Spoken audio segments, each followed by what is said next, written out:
Hello विद्यार्थी मित्रों, धवल Bhatt education video में हूँ धवल भट्ट फरी एक वखत धोरण 9 विषय विज्ञान में आप सौનું हार्दिक स्वागत करूँ छूँ।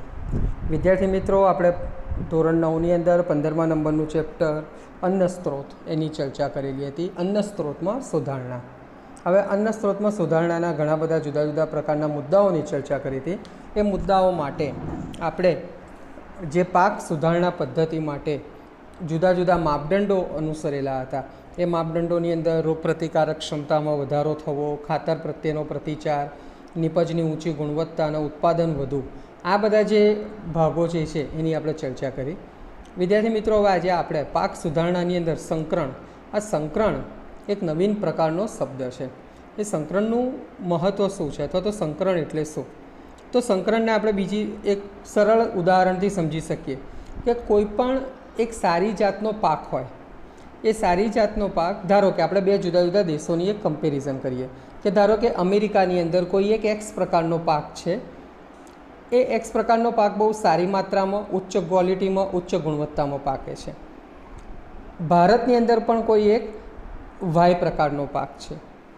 આની પણ સિમિલારિટી એટલે કે સરખામણી જે છે ને એ અમેરિકાના પાકની સાથે જ કરી શકાય। ધારો કે આપણે કોઈ એક ઉદાહરણ લઈએ તો અમેરિકામાં એક સફરજનનો પાક થાય અને ભારતની અંદર પણ સફરજનનો પાક થાય, પણ અમેરિકામાં જે સફરજનનો પાક થાય એ કંઈક ત્યાંના વાતાવરણ, ત્યાંની વિશેષતા, તેનું વિશિષ્ટ આબોહવાકીય ભાગ જે છે એને અનુલક્ષીને શ્રેષ્ઠ પાક હોય। ભારતની અંદર પણ જે પાક થાય છે એ ભારતના એના વાતાવરણને અનુરૂપ કોઈ સર્વશ્રેષ્ઠ છે। હવે સંકરણ એટલે શું? તો અમેરિકાનું આ સારી જાતનો જે પાક છે ને એ પાક થવા માટે નિશ્ચિત અમેરિકાનું એ પાક માટેનું જે બિયારણ છે ને એ બિયારણ અને સેમ એવું ભારતની અંદરનું જે બિયારણ છે, આ બંને બિયારણ વચ્ચે એક ચોક્કસ પ્રકારનું, આપણે એવું કહી શકાય કે બેને ભેગા કરીને કંઈક ત્રીજું સારું બનાવવાનું। એટલે અમેરિકાનું ઉત્તમ કક્ષાનું બિયારણ અને ભારતનું એને જ મળતું આવતું જે પાક છે એનું ઉત્તમ કક્ષાનું બિયારણ, બંનેના ઈચ્છિત લક્ષણો, હવે ઈચ્છિત લક્ષણો એટલે કેવા? તો બંનેના શ્રેષ્ઠતમ લક્ષણો, એ બંનેને જનીનિક રીતે ભેગા કરીને આપણે કોઈ નવા જ પ્રકારનું તેના જનીનિક એટલે એનું જૈવિક બંધારણ, એની અંદર સુધારો કરીને કોઈ નવા પ્રકારનું બિયારણ બનાવીએ તો એ જે બિયારણ જે છે ને એ બિયારણ સંકરણ પદ્ધતિ દ્વારા મેળવેલું બિયારણ કહી શકાય। હવે સંકરણ બિયારણ જે છે ને એ અલગ અલગ સંકરણ ત્રણ પ્રકારની રીતે સંકરણ થાય। એક તો આંતરજાતીય સંકરણ થાય, પછી અંતરજાતીય સંકરણ થાય અને આંતર પ્રજાતીય સંકરણ થાય। હવે આપણે સૌથી પહેલાં અંતરજાતીય સંકરણની વાત કરીએ તો અંતરજાતીય સંકરણ એટલે એક જ જાતિની વનસ્પતિની બે જુદી જુદી જાત હોય તેમની વચ્ચે જે સંકરણ કરાવવામાં આવે તેને અંતરજાતીય સંકરણ તરીકે ઓળખવામાં આવે। હવે આંતરજાતીય સંકરણની વાત કરીએ તો એક જ પ્રજાતિની વનસ્પતિની બે જુદી જુદી જાતિ વચ્ચે કરાવવામાં આવતું સંકરણ। અને આંતર પ્રજાતીયની જ્યારે વાત કરીએ તો વનસ્પતિ બે જુદી જુદી હોય એની પ્રજાતિ વચ્ચે જે સંકરણ કરાવવામાં આવે તે સંકરણ। એટલે અહીંયા આ જે સંકરણના જુદા જુદા ભાગ જે છે ને એનાથી આપણે ઈચ્છિત જે કહી શકાય લક્ષણો, ઈચ્છિત લક્ષણો ધરાવતું બિયારણ મેળવવાનો પ્રયત્ન કરીએ છીએ। તો આ બધું જે છે ને એને જીએમસીનો અર્થ થાય જીનેટિકલી મોડિફાઈડ ક્રોપ્સ, જનીનિક રીતે રૂપાંતરિત કરવામાં આવેલો પાક। તો સંકરણ સિવાય પાકના જનીનિક બંધારણમાં સુધારો કરવા માટે આપણે એની અંદર કેટલાક ઐચ્છિક લક્ષણો ધરાવતા જનીનો જમીનમાં વનસ્પતિની જે તે જાતની અંદર તો ઉમેરીએ છીએ, પણ એ જનીનિક રૂપાંતર જ્યારે પાક થાય, ધારો કે આપણે કપાસ, તો કપાસનું જનીનિક રૂપાંતર એટલે બીટી કપાસ, રીંગણ તો રીંગણનું જનીનિક રૂપાંતર એટલે બીટી રીંગણ। તો આ બધા કેવા છે? ઈચ્છિત લક્ષણો ધરાવતા ભાગો છે જેને આપણે મેળવીએ છીએ। હવે નવી નવી જાતો આપણે જ્યારે પાકની સ્વીકારીએ છીએ તો શું તે ખરેખર નવી નવી જાતો સ્વીકારવા માટેના કેટલાક પરિબળો જે છે એ પરિબળોને આપણે યાદ રાખવા જોઈએ। સૌથી પહેલાં તો પાકની જે નવી નવી જાતો જે છે ને એ ભિન્ન વિસ્તાર એટલે કે જુદા જુદા વિસ્તારની જુદી જુદી પરિસ્થિતિમાં વધુ સારું ઉત્પાદન આપી શકે તેવા પ્રકારની હોવી જોઈએ। બીજા નંબરે ખેડૂતોને ઉત્તમ ગુણવત્તા ધરાવતું બિયારણ, એની પ્રાપ્તિ, આપણે એ બિયારણ તો બનાવી દીધું, જનીનિક રીતે રૂપાંતરિત કરીને નવું બિયારણ બનાવી દીધું, પણ ખેડૂતોને એ બિયારણ સરળતાથી પ્રાપ્ત થઈ શકે તે રીતે હોવું જોઈએ. ત્રીજા નંબરની વસ્તુ છે કે બીજ ભલે એક જ જાતિના હોય અને સરખી પરિસ્થિતિના હોય, પણ તેનું અંકુરણ પણ એક સમાન રીતે થાય તે અનિવાર્ય છે. જુદી જુદી વિપરીત પ્રકારની આબોહવાકીય પરિસ્થિતિમાં પણ તે બિયારણ ઉગવું જોઈએ. ભારત જેવો દેશ છે કે ભારતની અંદર ઘણી વખત માવઠું એટલે ઉનાળાની સિઝનમાં પણ પડી જતો વરસાદ, તો એની સામે પણ એ પાક ટક્કર ઝીલી શકે તેવું હોવું જોઈએ બિયારણ. અને સૌથી છેલ્લી વસ્તુ જે છે કે જુદી જુદી નવી જે સ્વીકૃત કરેલી જે સંકરણ જાતનું જે બિયારણ છે ને, એ જુદા જુદા પ્રકારની જમીનમાં ઉગી શકે તે પ્રકારનું હોવું જોઈએ. તો આ બધી જે કેટલીક વસ્તુઓ છે ને, અત્યંત અનિવાર્ય વસ્તુઓ છે સંકરણની અંદર. હવે સંકરણની અંદર આ જાતિ સુધારવા માટે કયા કયા પરિબળો મહત્ત્વનો ભાગ ભજવે છે, એ પરિબળોને આપણે સમજીએ. વિદ્યાર્થી મિત્રો, તમારી સ્ક્રીન ઉપર જે તમને વિવિધ ખેતી વિષયક જે ફોટોગ્રાફ દેખાય છે ને, એ ફોટોગ્રાફ અલગ અલગ પ્રકારના, કે આપણે ભારત દેશ વિવિધતાઓથી ભરેલો દેશ છે, અને આ વિવિધતાઓથી ભરેલો દેશ છે એટલે વિવિધ જાતના જે પાક છે એ આપણે પાક વિવિધ પ્રકારના વાતાવરણની અંદર ગ્રહણ કરીએ છીએ અથવા તો લઈએ છીએ. તો એને અનુરૂપ આ પાકની અંદર જુદા જુદા પ્રકારની જે પ્રક્રિયાઓ આપણે કરતા આવીએ છીએ, તે વિવિધ પ્રક્રિયાઓ અહીંયા આપણે આ તમારી સ્ક્રીન ઉપર જે ફોટોગ્રાફ દેખાય છે એના દ્વારા દર્શાવેલી છે. હવે આપણે ખેતીના પાકની જાતોમાં જે સુધારણા કરીએ છીએ એ જનરલી કઈ કઈ બાબતો માટે આપણે કરીએ છીએ એની વાત કરીએ. તો સૌથી પહેલાં આપણે જે સુધારો કરીએ છીએ ને, એનું પહેલું કારણ એક જ છે કે વધારે ને વધારે પાકનું ઉત્પાદન મેળવી શકાય. આપણી પાસે જે કોઈ જમીન હોય, ધારો કે આપણે ખેતીલાયક જમીન જે છે ને એને મોટે ભાગે વીઘા અથવા તો એકરમાં માપીએ છીએ. તો એકર દીઠ આપણે સરકારની અંદર જ્યારે પણ એનો ભાવતાલ કરાવવા જઈએ ને, તો તમારી કેટલા એકર જમીન છે અથવા તો કેટલા વીઘા જમીન છે એના આધારે એની માપણી કરવામાં આવે. આ એક એકમ છે, એકર અથવા તો વીઘા એ એકમ છે. તો એની અંદર ખેતીની ઉત્પાદકતામાં વધારો કેટલો થશે એ એક બહુ મહત્ત્વનું પાસું છે. પછી એની ગુણવત્તા, આપણે જે કોઈ પાક ઉગાડીએ છીએ એની ગુણવત્તા સર્વશ્રેષ્ઠ હોવી જોઈએ. ધારો કે ઘઉંની અંદર બેકિંગની ગુણવત્તા, કઠોળ હોય તો કઠોળમાં પ્રોટીનની ગુણવત્તા, તેલીબિયા હોય તો તેમાં તેલની ગુણવત્તા, જ્યારે ફળ અને શાકભાજી હોય તો એની અંદર વિટામિન્સ એટલે કે તેનું સંરક્ષણ એ બહુ મહત્ત્વની વસ્તુઓ છે.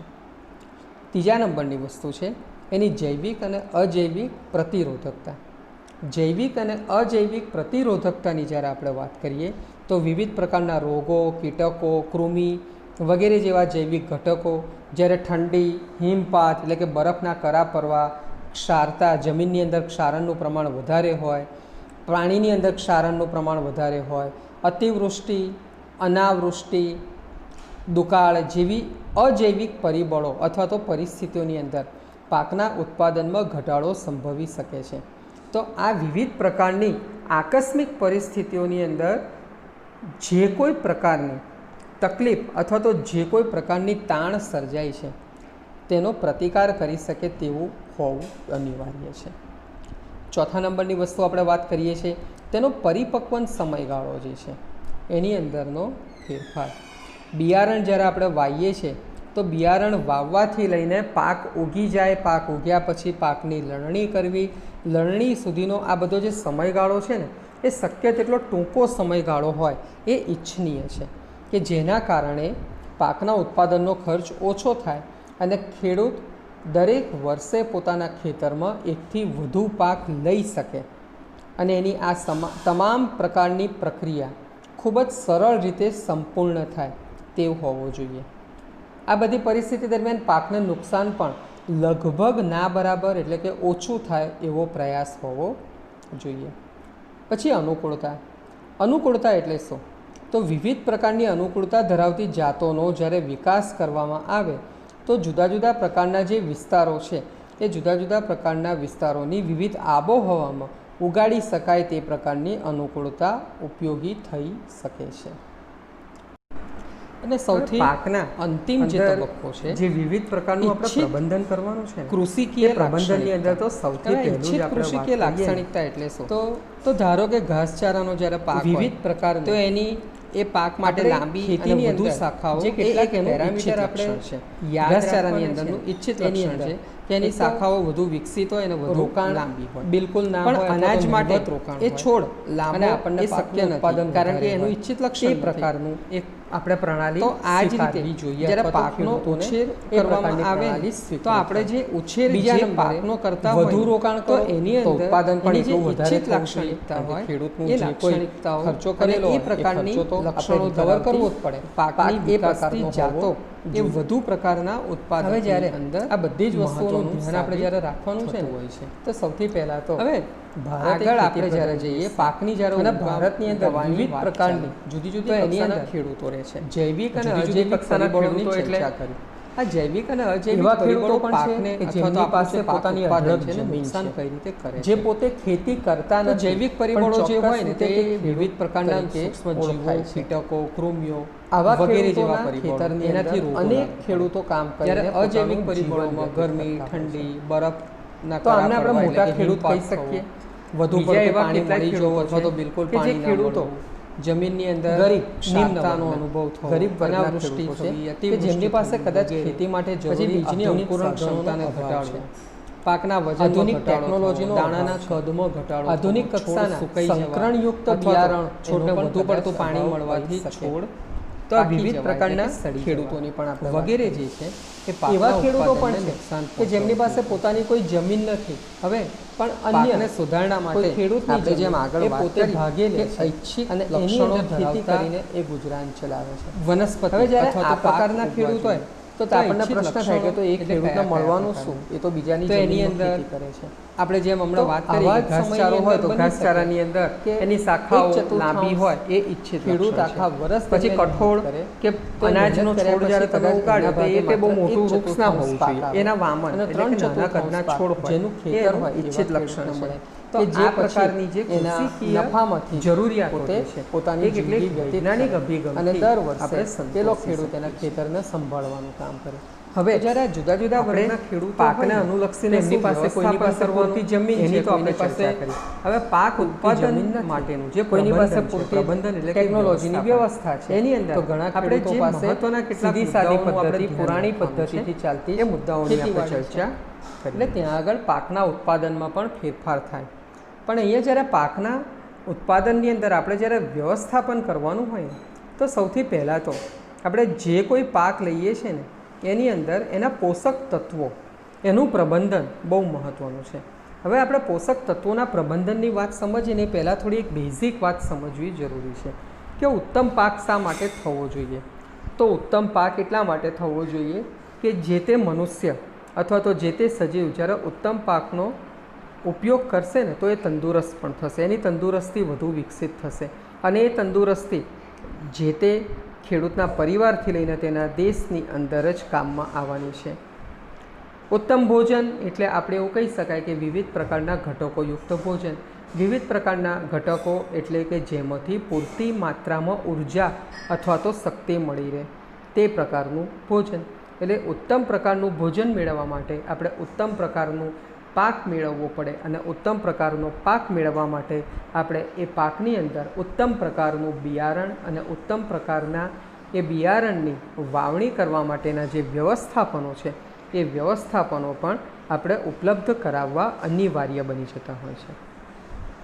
હવે ઉત્તમ પ્રકારના બિયારણોની તો વાત આપણે સંકરણ પદ્ધતિની અંદર ઘણી બધી સમજી ગયા, ઉત્તમ પ્રકારની જમીનની વાત પણ કર્યા, પણ અહીંયા જમીનની જ્યારે વાત કરીએ ને તો કઈ જમીન ઉત્તમ કહી શકાય?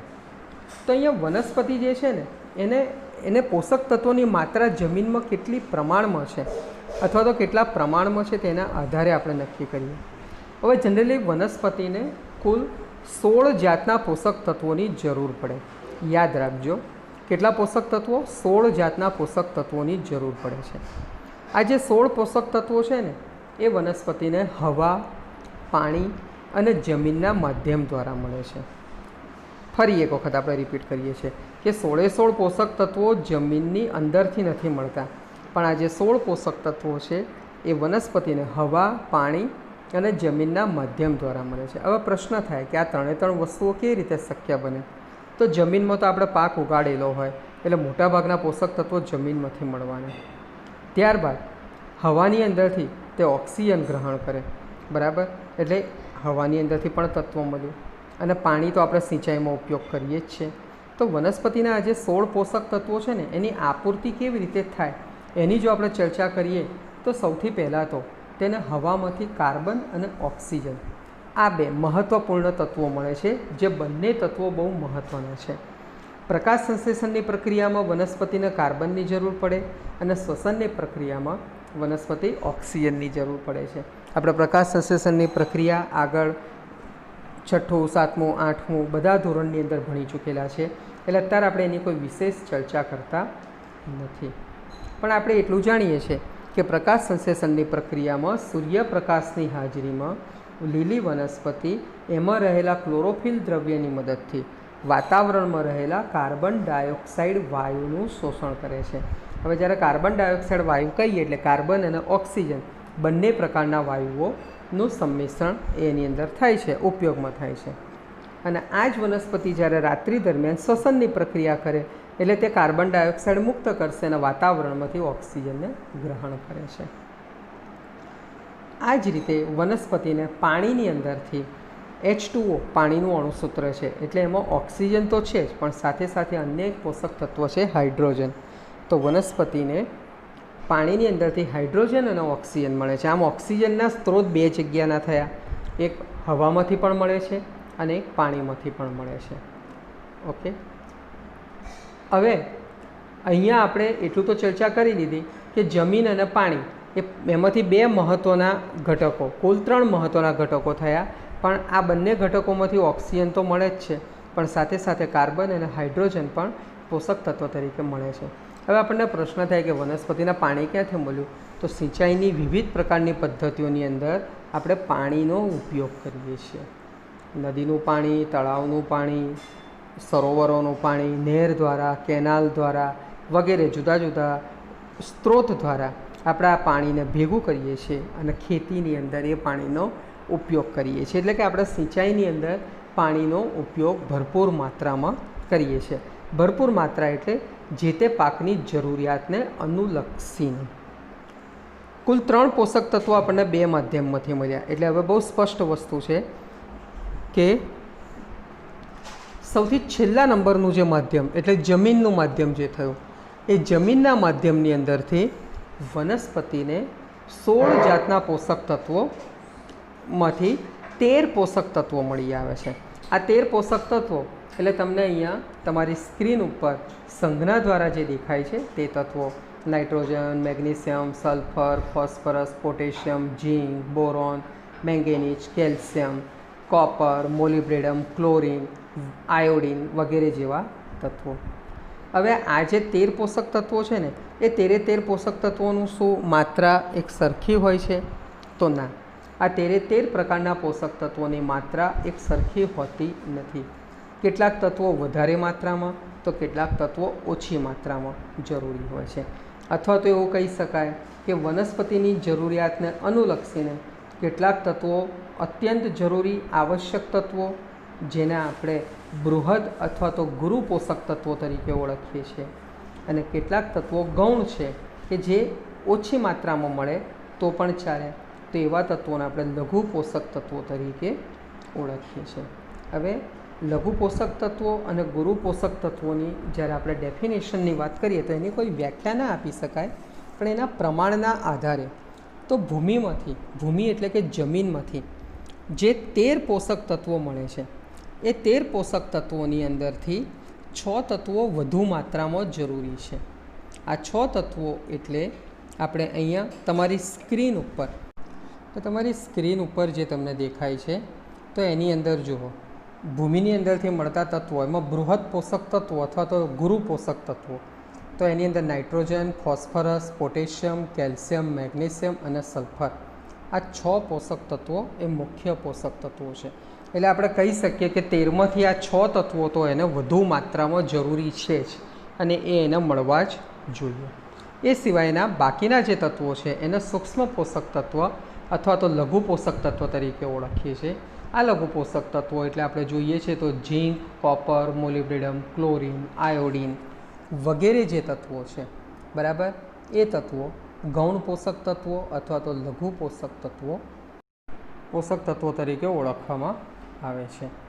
એ વિદ્યાર્થી મિત્રો, આ પોષક તત્વોની ઉણપ એના કારણે વનસ્પતિની પ્રજનન, વૃદ્ધિ, વિવિધ પ્રકારના રોગો સામેની સંવેદનશીલતા, એની વિવિધ દેહધાર્મિક પ્રક્રિયાઓ દરેક ઉપર અસર થતી હોય છે.